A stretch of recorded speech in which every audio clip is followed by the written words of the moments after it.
প্রাণ। প্রকৃতির সুরক্ষার স্বার্থে সকল মানুষ এক হও।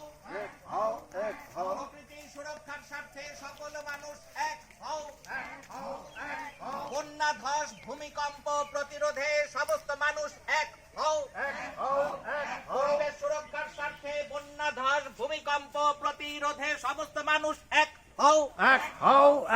জলপাইগুড়ি প্রত্যুষার উদ্যোগে গ্রাম শহরে বৃক্ষরোপণ চলছে চলবে। জলপাইগুড়ি প্রত্যুষার উদ্যোগে গ্রাম শহরে বৃক্ষরোপণ চলছে চলবে। একটি গাছ একটি প্রাণ। একটি প্রাণ। একটি গাছ একটি প্রাণ।